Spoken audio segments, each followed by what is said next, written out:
This is the best part here. Yeah. Can I have your attention now? We're about ready to get into our main program, and our guest speaker today is this person that's, I think, probably well known by many people in this room, especially for years as the director of the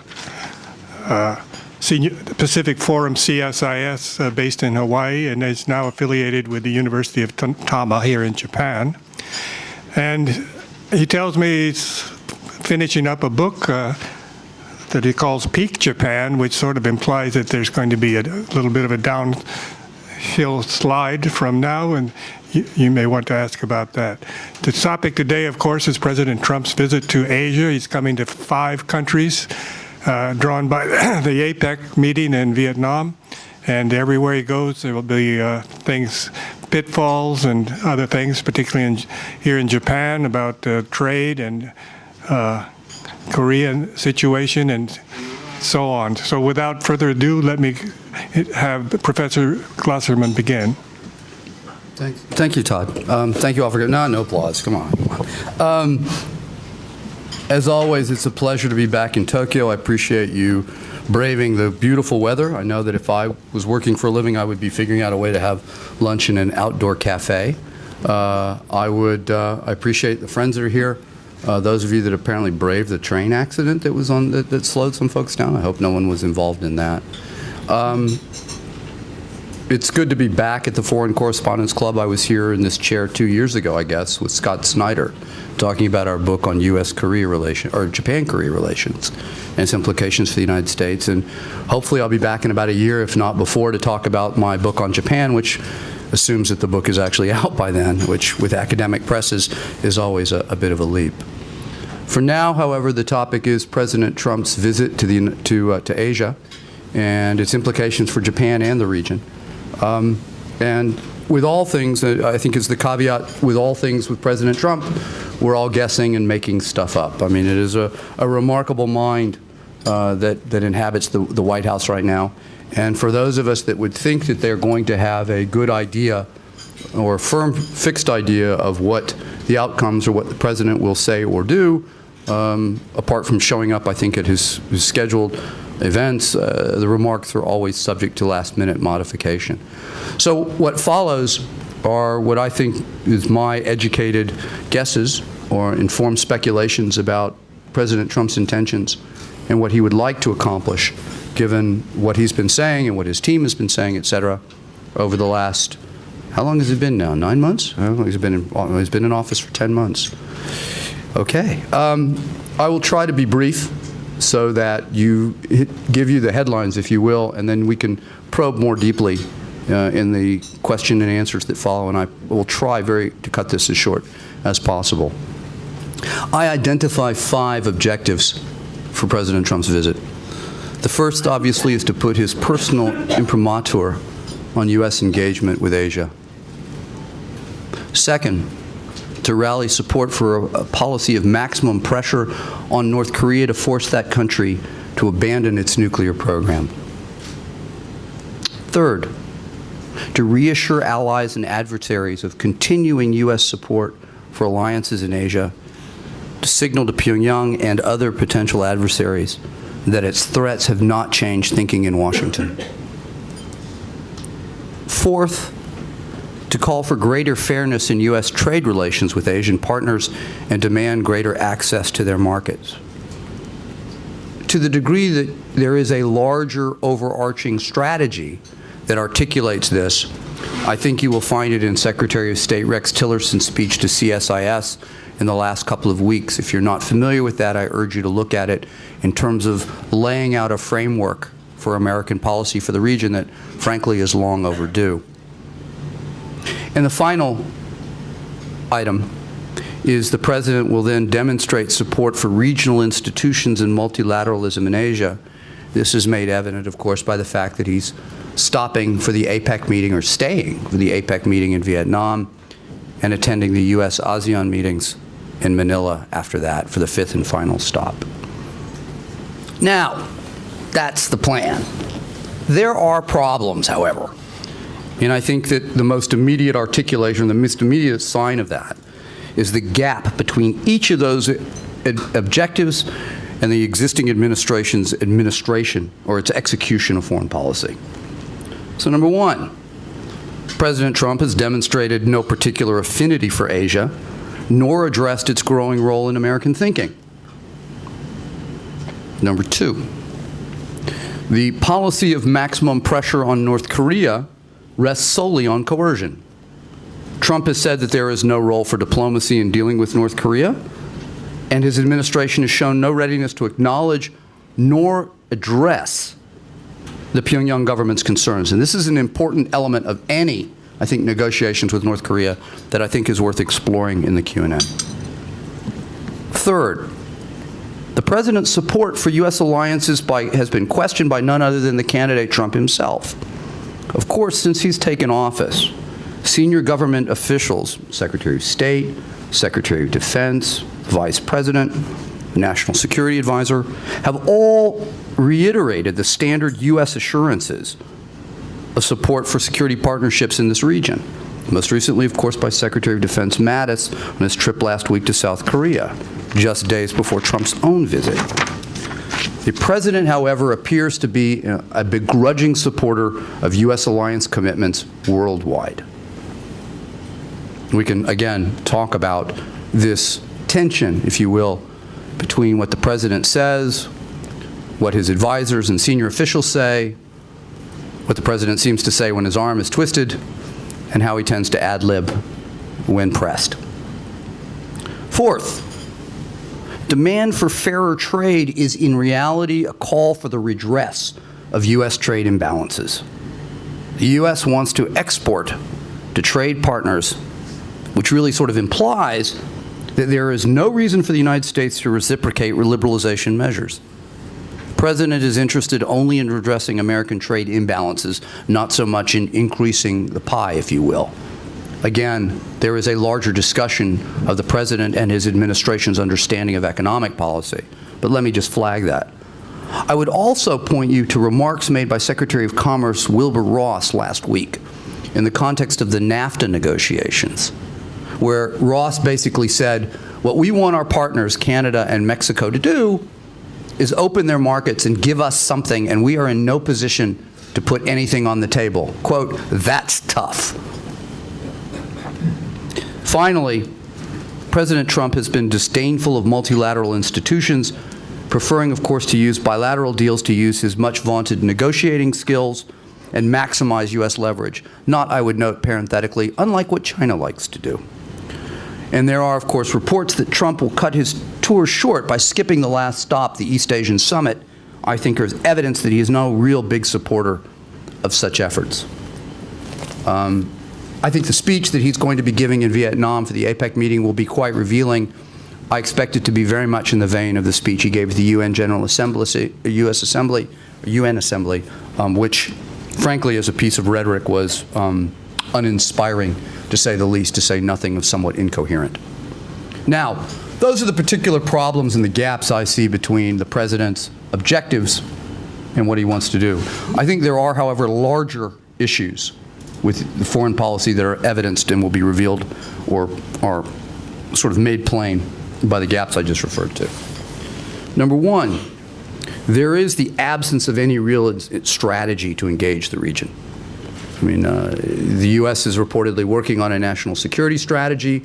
I believe it's due at the end of this year. I'd be surprised if they actually make that deadline. But you do not see much of strategic thinking coming out of this administration, period. Certainly not from the White House, certainly not more broadly. And I think that that reflects this larger problem of a lack of strategic thinking in foreign policy. Now, the president has no experience in foreign policy and has demonstrated no particular willingness to think systematically about those issues. He prefers to trust his instincts and his self-proclaimed capacity to quickly understand and solve any problem that he faces. He relies instead on bumper sticker-like statements that are devoid of meaning, such as "Make America Great Again." You can shoehorn just about anything into that particular foreign policy. Similarly, or compounding the problem, the president is mercurial and inconsistent, convinced that unpredictability, in fact, is a virtue and he seems to relish his role as disruptor-in-chief in Washington and elsewhere in the world. The problem is, of course, he sees value in undercutting his top officials if it keeps negotiating partners and adversaries off balance. Thus, you have the seeming contradictions between the Secretary of State's readiness to engage North Korea diplomatically and the President following that up hours later with a tweet that says, no, there is no point in speaking to Pyongyang. I think the result then is an incoherent U.S. foreign policy that's subject to the whims of a Twitter-wielding, TV-obsessed executive, and there's very little attempt to actually reconcile the inconsistencies in this problem. So, and what you see is, I think North Korea provides one example of that. In one moment, the President is trying to rally support for pressure on North Korea and declares his support for alliances and the larger institutions that offer him a megaphone, but in the next, he's threatening to tear up agreements with those partners, such as the Korea-U.S. trade deal, if they don't fix trade outcomes that he dislikes. His support for multilateralism is balanced against and outweighed by declared and visible contempt for institutions and deals that he inherited. Finally, on this larger set of problems, there is the belief, the animating belief of this administration. It's articulated in a speech to the UNGA, that the naked pursuit of narrowly defined national interest is sufficient for the United States. The President seems to reject larger objectives that have guided U.S. foreign policy since World War II, in particular, the creation and maintenance of institutionalized global order, while at the same time calling for collective action in the pursuit of objectives that he deems worthy. And I would suggest that that really isn't the international leadership that most of the world is looking for, just the assertion of U.S. power and authority. Now, there are other problems, I think, that contribute to the difficulties that this administration has in addressing Asia. First, of course, is the understaffing within the administration. You don't have important ambassadors such as that in Korea. You do not have an assistant secretary of state that is a political nominee. Susan Thornton, who is the acting AS, is extremely capable, very competent, but she has been pointedly rejected as the actual nominee for that position, which undercuts her authority and allows people to sort of disregard, in some respects, I think, her capacity to act. You have similarly the naming last week of Randy Shriver as the Assistant Secretary of Defense, long overdue. And again, while you've got extremely capable people, the fact of the matter is these offices in state, DOD in particular, are overstretched, understaffed, and subject to, I think, great pressure from above without a great deal of guidance. Second, you have uncertain lines of communication to the White House. And while Chief of Staff Kelly has done, I think, a very good job of creating some discipline, the fact of the matter is that the President himself prefers a somewhat chaotic and unstructured relationship with outside advisors. He has cultivated those contacts, continues to stay in touch with people that remain largely outside the White House org chart, such as his daughter Ivanka, son-in-law Jared, and Steve Bannon, who professes to have regular contact with the President. Each of these individuals, I think, has their own interests, and there's certainly no coordination in the messaging or the consistency or the coherence in the messaging that the administration more generally. There's plenty of anecdotes that speak to the larger problem of who is telling the President what. And as the Chief of Staff, for example, is trying to limit the material that gets to the President, the fact of the matter is he still has his phone. He still has his unguarded time in the White House residence where he's watching his television shows and taking calls and speaking to people outside the traditional flow of information. Complicates coherence and ensuring that the information he gets is actually accurate. Third problem for the President and this trip is the Russia investigation and the announcement of the indictments and the plea deals that were announced on Monday. This throws a large shadow over anything the President says and does, and has the potential to distract him. I would be surprised if the majority of questions, to the degree that he takes them from the press over the course of this tour, are not in fact about American domestic politics, rather than about the issues that confront him and the people that he'll be meeting over the course of his visit. Fourth, and this is a fun topic to talk about, is the degree to which a newly empowered Xi Jinping complicates decision-making in the White House. Now, coming off of the 19th Party Congress, I think Xi comes out of that particular event as the most powerful Chinese leader since Mao. And there's a lot to be discussed about that. I'm happy to take that up. But the degree to which Xi will now be, how that changes the nature of his relationship with the president is unclear. But the United States has been a great demandeur of China since President Trump took office, both demanding action against North Korea, demanding action on the trade front. And I think you'll see that continuing in the course of this particular visit. Nevertheless, and I've had meetings with the Chinese on numerous occasions over the course of this year, most recently to talk about strategic issues in Beijing in August, part of the work I do for Pacific Forum. I was struck by the tone of that meeting, that the Chinese were, in fact, rather conciliatory, swallowed a number of complaints that I expected them to be making about the United States and about the administration. And to me, this spoke or evidenced a larger set of concerns about ensuring that there would be no ripples in Chinese foreign policy in the lead up to the 19th Party Congress. Congress is over. The President has what he wants. President Xi, that is, or actually in this context, Secretary General Xi has what he wants. And thus, it's curious to me how he will now react and how he will deal with the president that is, in truth, in my mind, a U.S. president who is in fact very weak. And I think that there's one interesting indication of what may come with the reports that you've seen a smoothing of relationships between Seoul and Beijing in the last 48 hours. That they've decided to put THAAD behind them. I'm not sure why or how, but that determination had to come from the president himself, and thus speaks to, I think, a renewed effort on the part of the Chinese to try to renew efforts to drive a wedge between Seoul and Washington. So that will be fun, I think, as well to discuss. Similarly, I would note that apparently there has been a decision not to issue a joint communique in the stop in Seoul, I'm sorry, in the stop in Beijing, which again speaks to, I think, both hardball on both sides about how far they will accommodate the other. Truthfully, earlier meetings in Washington with Chinese officials did not go terribly well, particularly those following the economic dialogue. I would not be surprised if the Chinese go through the motions with the president, try to cultivate a good relationship with him, but would be perhaps less interested in the larger sets of issues that the president will like to have their attention on. Again, something else we can discuss. A final and fifth point, and I'll wrap up after this, that is a difficult factor to quantify, but one that is important nonetheless, is I think it is difficult, if not impossible, to over-evaluate or over-appreciate or overweight the hostility that this president has for his predecessor in the White House. And what that means is that anything that has President Obama's name on it or his fingerprints is going to be rejected and diminished as a matter of course. And so, and I would, Exhibit A, of course, the most easy thing to talk about is the rejection of TPP the first day in the White House. The signature foreign policy initiative of the Obama administration is the rebalance to Asia. And it's worth noting that in March, Acting Secretary Thornton made it abundantly clear that the language, if not the ideas behind the rebalance, would never be used. You can look at the quote, I think, is on the issue of the pivot, the rebalance, et cetera. That was a word that was used to describe the Asia policy in the last administration.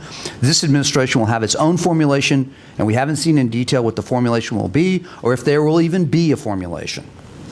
Now, considering the fact that the rebalance was, to my mind, correct, regardless of its execution, strategically, theoretically, it reflected a new reality in the way that the world works, and it reflected a fundamental reality in the way that American foreign policy had to address the rise of Asia.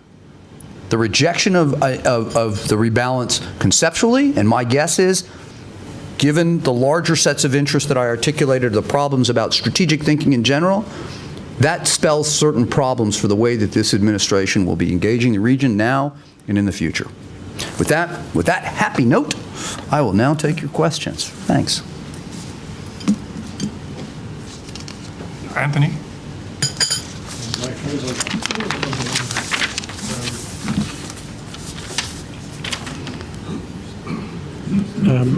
Anthony Rowley, Singapore Business Times.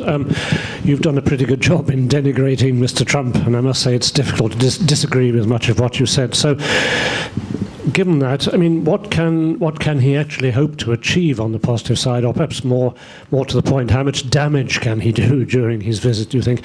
And secondly, Foreign Minister Kono has talked recently of some kind of new alliance among the United States, Japan, Australia and India to counter the rise of China, including some kind of initiative as a sort of alternative to the One Belt, One Road project.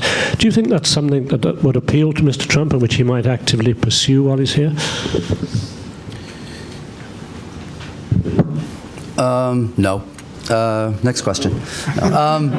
We'll start with the damage control piece, and I mean, I'm trying to offer. The president offers an interesting conundrum for people that do what I do, which is he isn't an inspiring figure, and he makes it. I think you have to be honest about the potential for great damage, particularly someone who says that they relish the role of disruptor-in-chief. I've discovered that my conversations about the administration, often the position I take reflects the position of the person I'm speaking to. If somebody is telling me that everything is hunky-dory and we don't have to lose any sleep, I try to offer a corrective to that. If somebody tells me we're going to war tomorrow, I try to offer a corrective to that as well. I see, you know, substantial pressures on both sides to maintain the status quo. But I think for any of us to be overly optimistic and confident that a benign outcome will result, I think we have to work to maintain and to protect the future. That's the most important thing that I would get. Japan, I think, and Prime Minister Abe has done an exceptional job of dealing with this president. I argued and written that I think Abe's policies represent the gold standard in building a relationship with President Trump. And he's managed through a whole variety of different ways to, I think, maintain a vitally important relationship, to protect Japanese national interests, to reach out to the president and to the rest of his administration in ways that achieve those objectives. At the same time, however, it is unclear to me that you can promise and guarantee anything. We have the famous adults in the room of Secretary Tillerson, Secretary Mattis, ostensibly Chief of Staff Kelly, and NSA, the National Security Advisor McMaster. All of them seem to be counseling and doing their best to keep the ship of state on a fairly steady path. And it seems that in many ways the president resents that and would like to reject it. So I guess the answer to your question is, how does one do damage control? Is one appeals to the president's particularities, if you will, which means I think you play up to his ego, that you afford him every offer and honor that you can. You credit him personally.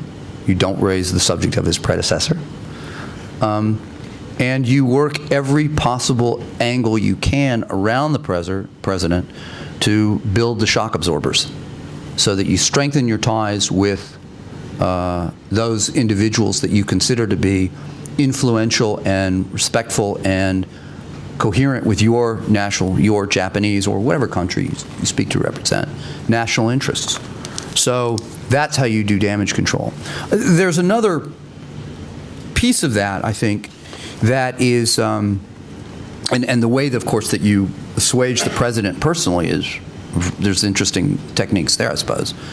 But it seems to me that the president's hunger for what he calls victories would suggest that there is some value in working with Congress, because I think the president is going to sign whatever document is put on his table, whatever legislation gets to him, because he will then declare a victory. So, and of course, if something goes wrong, he will then subsequently blame Congress for giving him bad legislation. But nonetheless, work with Congress to get what you wish, what your country feels as though addresses its concerns. It's a chancy proposition, I grant you. Put that on the president's desk and have him sign it and call it a victory. That may be, I think, an important tactic as well for legislative liaisons to be considering. The quadrilateral initiative, I think the four countries, let's see, Japan, Korea, who was your fourth country? Was it India? India. Number one, I'm always suspicious of the Indians playing.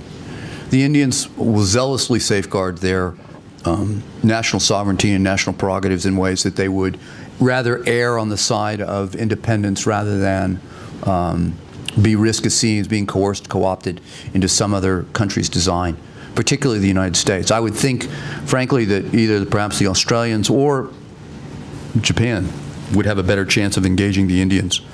They both have, I think, would speak more. There's a better concordance of views in some ways between Tokyo and Delhi, maybe between Canberra and Delhi, perhaps less than the Tokyo connection than between Washington and Delhi.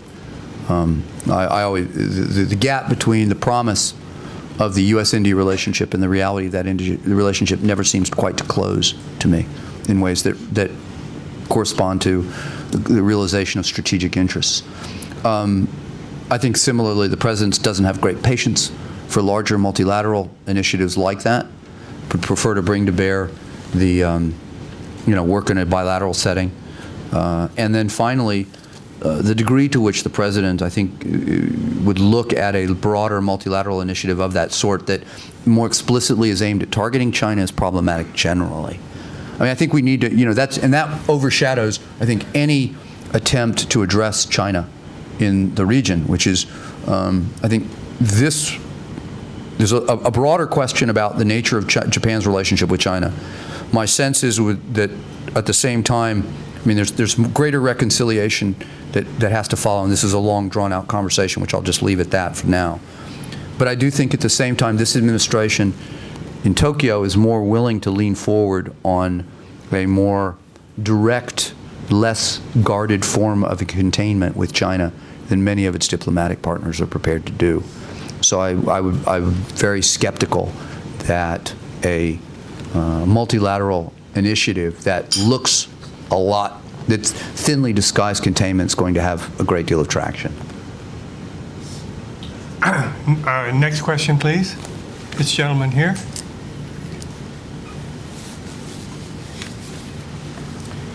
Thank you for coming to the club today. Thank you. Yoshi Hota, a freelance journalist. A question on North Korea. Kim Jong-un doesn't seem to give up on any nuclear weapons easily.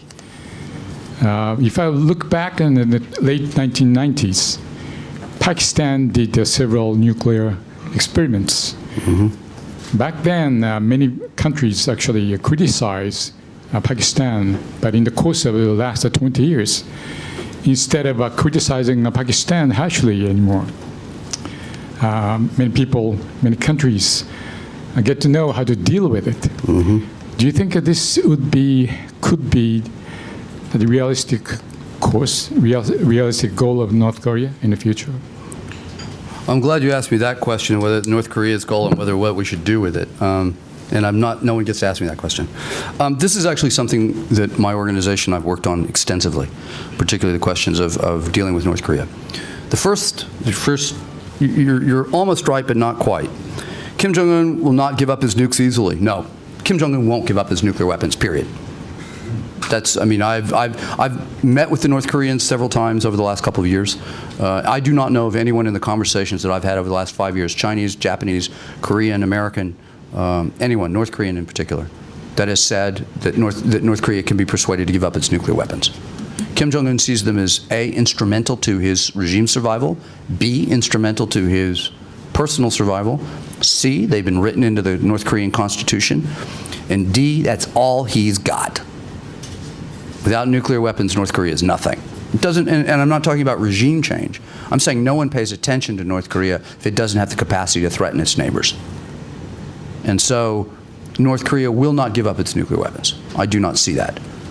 And that raises a question in the context of, as I noted, the engagement with North Korea in terms of a policy of maximum pressure. There is no articulation in the U.S. administration or anywhere else in the conversations I've had or that I've seen. What is it that we're prepared to put on the table for North Korea? If we just tell them to denuclearize and don't suggest any alternative or anything to be gained by Pyongyang by partaking in that deal, what incentive do they have to come to the table? All they can do is just keep developing and dictate to the rest of the world what the outcomes will be. And that takes us to Pakistan. And you're absolutely right. The world did come to the grips with the Pakistani nuclear problem. And that's exactly what both Pakistan and I would argue Pyongyang has been counting on. So since Pakistan tested or revealed its nuclear capabilities, I think Pyongyang has been watching and trying and using that as a model. And I would argue that Tehran is doing the same thing with Pyongyang. That the Iranians will probably mimic this as well. And you've had, in addition to the collaboration between Pakistan and North Korea on the various missile, nuclear, et cetera programs. So the goal, of course, the goal on the part of Pyongyang is to gain that acceptance. I mean, I've been in conversations with the North Koreans who want us to say flat out, in fact, to go beyond that. North Korea wants to be called a nuclear weapons state in the terms of the Nuclear Non-Proliferation Treaty. The problem, I mean, there are many, many problems with that across the board. Acquiescing to a nuclear posture, acquiescing to nuclear possession, regardless of the legal niceties around surrounding what happens with North Korea. But it changes fundamentally the nature of Americans' relations with the region.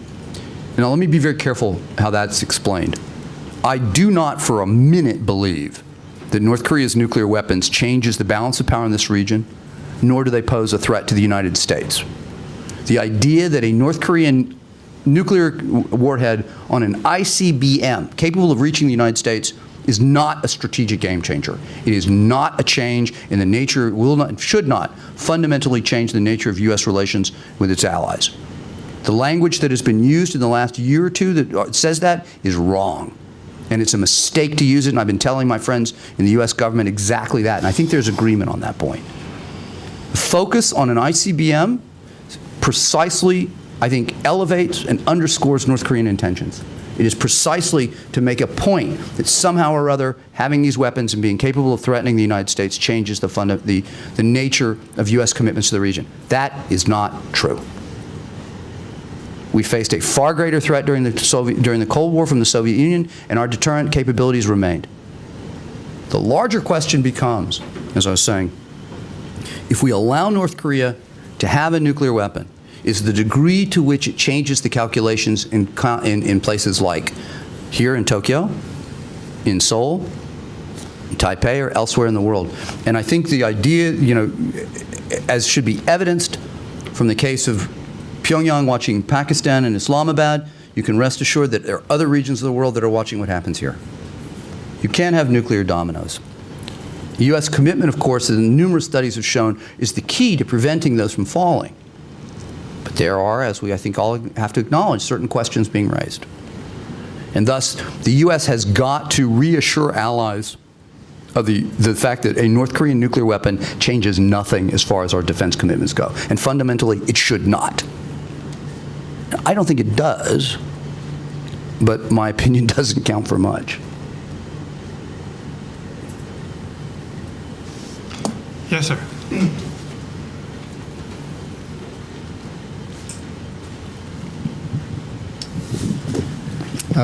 My name is Hiroyuki Fujita, freelance journalist affiliated with Yuka Fuji. And last week I had the chance to talk with the former Commander-in-Chief of the Pacific Fleet during the Reagan administration, Admiral Ryan.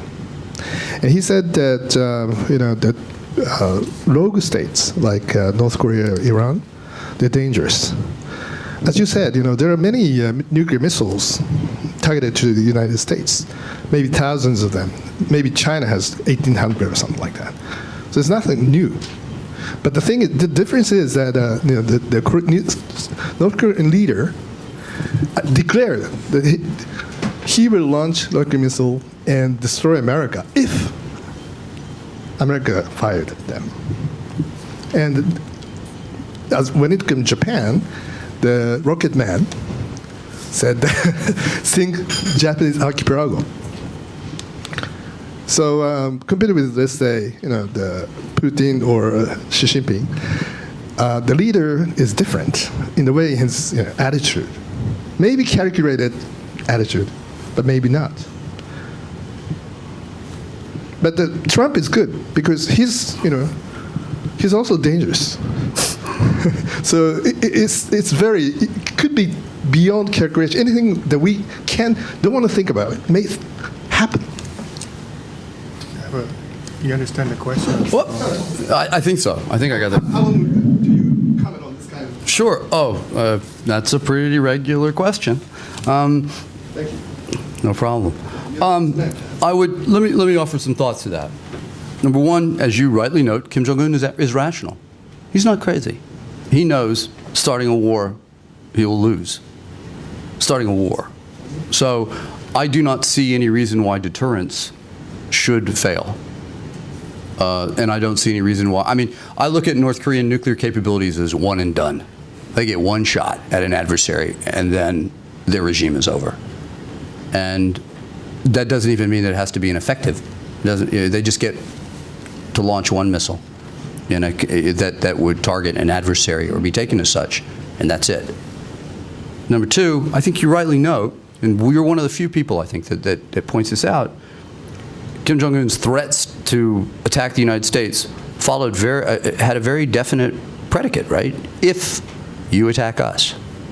And I do not believe that he is going to be reckless, so expansive in his definition of attack, that he's going to be willing to take his one shot at Los Angeles at the risk of losing everything that goes with it. He's rational. And in some ways, that's exactly the rhetoric you would expect from him, given his family, given his history, given his position, and given the attention he wants to focus on him. But it's not an irrational nor unexpected, I think, sort of comment. And it's very consistent with what you expect from a nationalist leader from an extensively militarized country that has to demonstrate the power to show precisely. That statement allows him to go to his people and say, I've threatened, waved the stick at the Americans, and they back down. Now, we haven't, but he gets to say what he wants, and that's okay. As for the president's unpredictability being a good thing, I think the academic version of that, of course, is the madman theory of governance, which we've never really tested. My bottom line on all of this is that unpredictability is bad. Unpredictability leads to miscalculations. Miscalculations lead to mistakes. Mistakes lead to things that go bump in the night or during the day.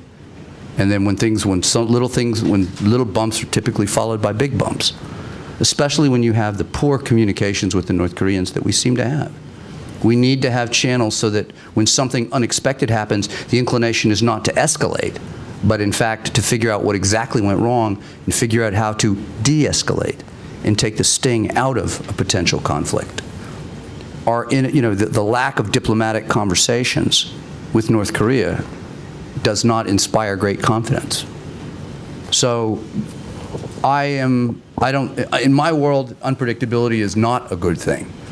That we want predictability, we want to have better understanding of what our adversaries or potential adversaries' intentions are, such that we can think 1 or 2 or 3 steps ahead and anticipate where future problems can arise, hopefully anticipate them, or certainly be better prepared to deal with them when they do. I'd like to ask a question first, if I may. Washington has sent some calling cards along with President Trump's visit. 3 aircraft carriers are supposedly in the Pacific or heading there. The B-2 bombers apparently overflow parts of East Asia. The F-35 is arriving now at Kadena Air Base, and the USS Michigan, which made a port call in Busan, is probably patrolling around the east coast of North Korea at this moment. Do you have any thoughts on this? Yeah. It's sort of, I suppose, what I would anticipate from this administration at this moment, that the president looks less like his threats would have more credibility and would seem to be more less potential and more real, given the state of these military capabilities. But the overflight, the three carriers, I mean, there's usually two. The third one, I'm not sure exactly what its purpose is. I haven't seen anything about that. The overflight is not unusual. We've been having those on a regular basis, I think. Demonstration. The F-35s is part of the larger deployments, my understanding, that it's not specific to this moment, just when they're here. And the Michigan, as you rightly note, is patrolling, and its appearance in Busan is a reminder that it is, in fact, here. So I think I see all of that as being signaling, because my guess is, and I'm guessing on this, is there's also a likelihood, there's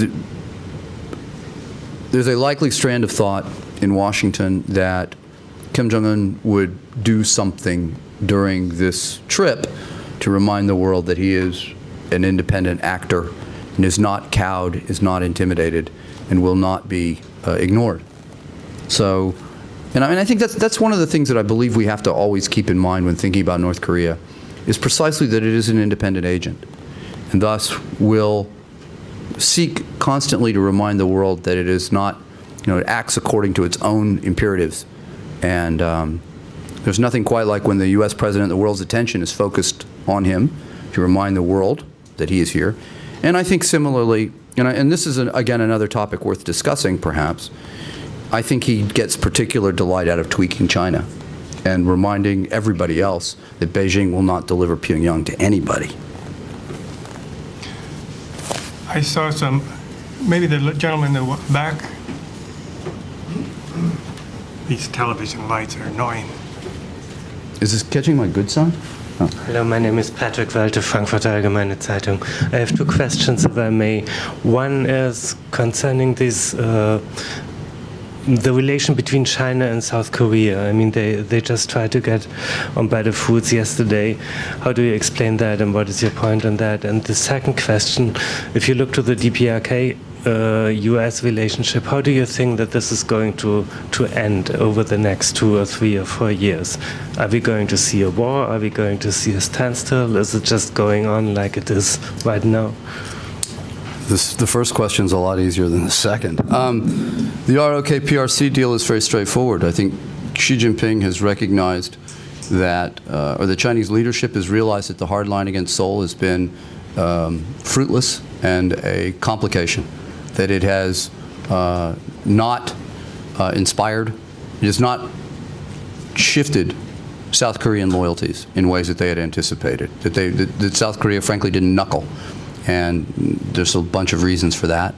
And that Xi now realizes that it is, as always, more flies with honey than, and so they're going to try to eradicate that as an issue so that he can resume his efforts to wean South Korea away from its relationship with the United States and drive more wedges between Washington and Seoul. That's the larger set of concerns there, and obviously after the 19th Party Congress, Xi is in a position where he cannot be challenged if he chooses to change course. So I think that's what that's very simply all about. The U.S.-North Korea relationship, no one knows. I mean, I think, I would hope that there are ongoing conversations somewhere, track 1, track 2, track 1.5, between Americans and North Korean representatives. I know a number of people that partake in those. We've done it. My organization has done it. I've met with the North Koreans. They're fruitless at this point, primarily because there's, and my understanding is that North Korea is not interested in talking at this moment because it wants to be in a stronger position, and it wants the administration to know that it is not bending to pressure. Anecdotally, when we have our meetings with experts on this stuff, we always ask a question: how many people see? It's an informal survey. How many people see North Korea existing in 30 years? And pretty much nobody in the room will ever raise their hand on that one. They think that Korea would be unified in three decades. And you say, well, how many people see North Korea in 5 years? And everybody raises their hand. And, it's going to be like the Soviet Union. It will collapse in a minute. But when that minute will come, nobody knows. I would hope, however, that we're going to find a way to reach some sort of compromise that allows us to drain the tension out of this relationship. And I don't know how we get there, because at this point, I mean, the president, I think, is posturing in his tough talk because I don't know of anybody in Washington that wants war and wants a conflict. So you've got to just find a way that the president can declare victory and do it at the same time in a way that doesn't unnerve his allies. I don't know how you get there yet. Yeah. Behind you. I'm sorry.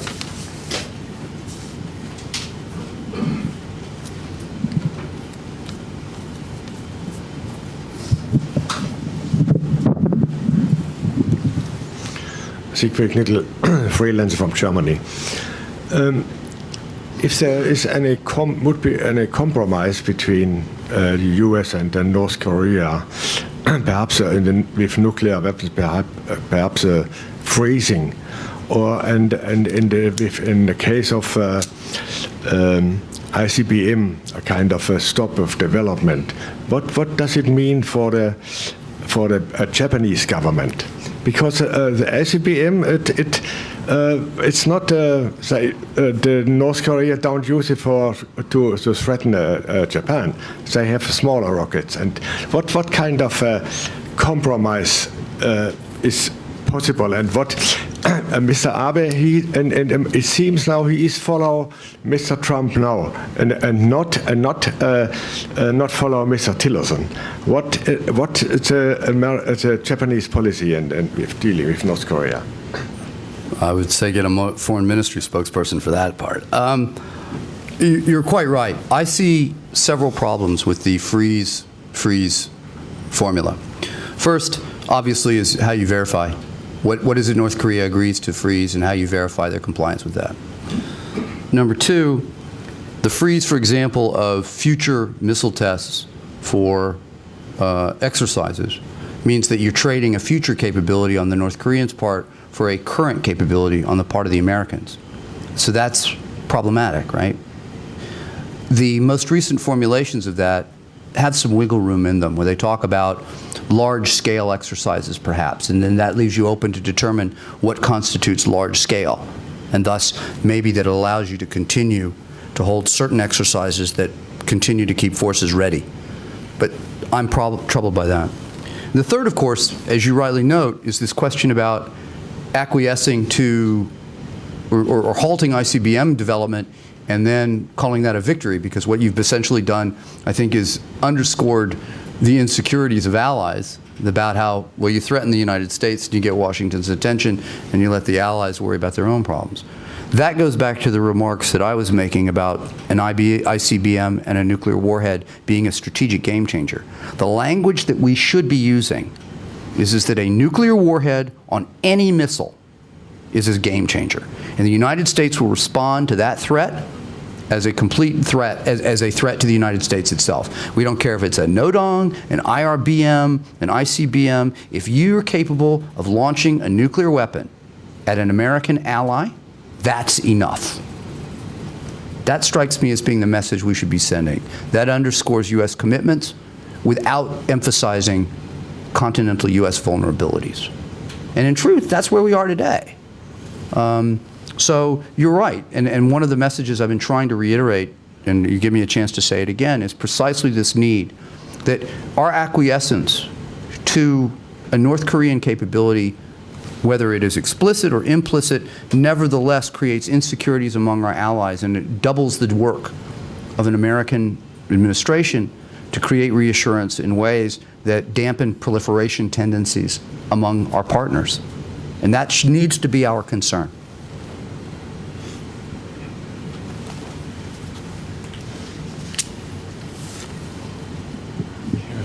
TPP. As you said, President Trump's hostility towards Mr. Obama largely drove him to reject the TPP on day one. But as you know, Japan is still a strong supporter. So can the TPP survive, do you think, in some form which could be acceptable to the United States, maybe under a different name? And how much support would there be for that in the wider U.S. administration and among U.S. business, do you think? Yes. I think Prime Minister Abe deserves a great deal of credit for, A, his commitment to TPP in the face of the U.S. withdrawal. And be careful, I mean, let me go back to your original comment. I think Trump withdrew from TPP not only because of the Obama fingerprints, but also because I think he rejects any a larger multilateral deal, particularly any deal he didn't negotiate. And he just thinks that they will always be inferior. So there are a combination of factors that led to its rejection. And I think Prime Minister Abe deserves credit both for taking that rejection and proceeding, despite the fact that if you talk to people in the Japanese government all in the second half of last year about their unwillingness to consider TPP without the United States. A number of us were arguing they should be preparing for that, and they apparently were, even though they were denying it publicly, which is, I guess, good diplomacy. Yes, the TPP can survive. I mean, first thing you do is you recall it the Trump-Pacific Partnership, I think. It allows you to keep the initial, and it allows you, the president, to put his imprimatur on it, and it'll move forward. Secondly, no trade deal ever, I think, is just thrown away. It will go on the shelf. You wait for a more traditionally minded president to occupy the White House, or you provide whatever sweeteners it takes, whether it is merely branding or some changes that would allow the U.S. administration to say this is a better deal than the one that we inherited, and thus we are in a position to sign it and join. And if this president doesn't do it, I would not be surprised to see his successor do. Again, the strategic logic of TPP is compelling. Economic and strategic logic. We're getting a little close to the witching hour. Sure, I'm having fun. Keep them coming. Thank you. My name is Stefano Carrera of the Italian economic daily newspaper Il Sole. I realize that even some diplomats think that the most dangerous person in the world now is Special Prosecutor Mueller, in the sense that if the investigation on Russian links will end up targeting Trump family or even Trump himself, so President under so heavy domestic pressure could decide to engage in a strategy of distraction, and so it could also start a war to rally the American with himself. So what do you think of this, and do you think that if the investigation of Mueller will go tough on Trump, the possibilities of war in this area would increase? Thanks. Piacere. The tail wagging the dog scenario, right? That was the way that the shorthand for that.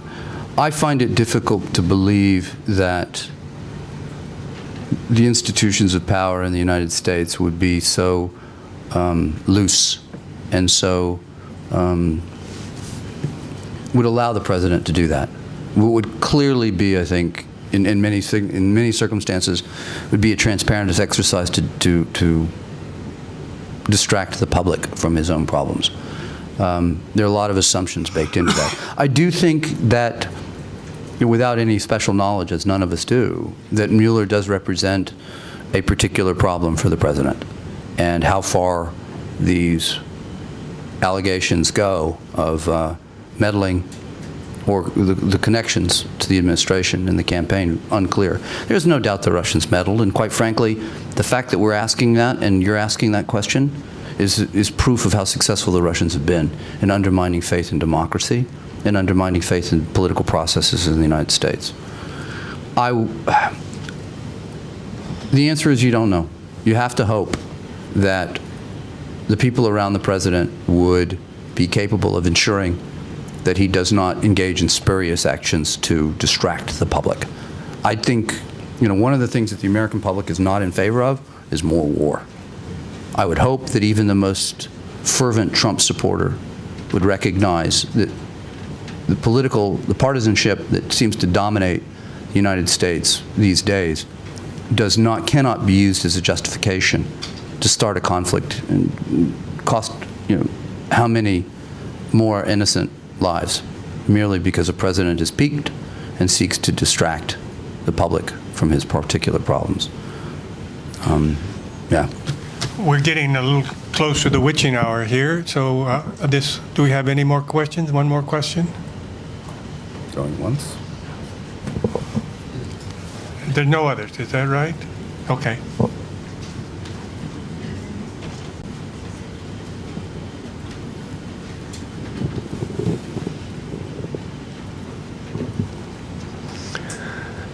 if the American government is dealing with itself, with its own problem, and nothing have no clear position in dealing with the outside world.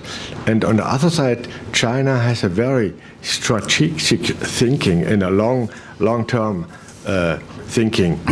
What does it mean for the role of both countries, and what about the power balance between the two countries? Really good question, and one that I'm happy to come back and talk about, because it's a long answer. But I would say a couple of things. First, do not mistake reality for intentions. The Chinese may have intentions to be the dominant power in this region, to rise again, realize the Chinese dream as Xi Jinping articulated. But there are many obstacles in the way between where it is and where it wants to be. And I mean, any list is quite frankly very long and very easy to make. What do you have? You have a huge country. You have decentralized power despite the centralization and the efforts by the president to put much power in his hand. In fact, centralization of power in its own way like that it creates tension and stresses of its own. You have pollution problems. You have income disparities. You have economic issues. You have a great list of environmental concerns, et cetera, et cetera. I mean, there are many, many reasons to believe that China, the straight line trajectory of Chinese from where it is today to where it will be in the future is a dangerous proposition. So I'd be very careful about making those particular assumptions. The degree to which there's an imbalance of power, I would again challenge that too. I think that the United States still remains a far more formidable adversary, competitor, whatever the word you want to use there is, by every indices of national power.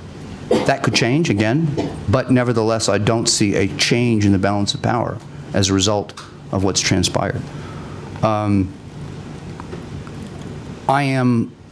instinctively recoil against the notion of reducing regional relations to U.S.-China dichotomy, and because there's so much else going on in the region. North Korea, rise of Japan, its capacity to bring its assets to bear on particular problems. Australia is increasingly a player. ASEAN, I mean, given what's going to be transpiring in the ASEAN meetings, I mean, there are other factors that influence and shape behavior and regional outcomes other than just behavior in Beijing and Washington. And so, I mean, I have no doubt the Chinese intentions to resume its place as being the first thought, if you will, in the minds of other governments and publics, and to have its preferences deferred to, respected in the parlance by other actors in the region. But nevertheless, I think we live in a different world where just the mere assertion of Chinese interests is sufficient. And I think South Korea has proven to be a great example of that. Beijing has brought extraordinary pressure to bear against Seoul, to withdraw the deployment of the THAAD batteries, and it has not buckled. And thus, I think that is an important lesson in the limits of Chinese power, which is that countries still very much have their own national interest to protect, and China does not have the chance to override them merely on its say-so. China will be more powerful over time, but I do not see that as being necessarily sufficient to guarantee outcomes in ways that favor Beijing's interest. Thank you very much. It's part of our tradition. We give our guest speaker an honorary membership in the club. Thank you. Thank you. Thank you. My second honorary membership, and I will hopefully, now that I'm actually, for those of you, I have recently relocated to Tokyo. So I'm now living here, which means I can actually use this now. So I will darken your door. And, but thank you so much. Thank you for the attention. Thank you for the opportunity to speak. I hope you can make better sense of what's going on in this world around me than I have, and I hope if you have any questions, you'll follow up either today or in the future. But thank you for taking time today. Thank you. You're welcome.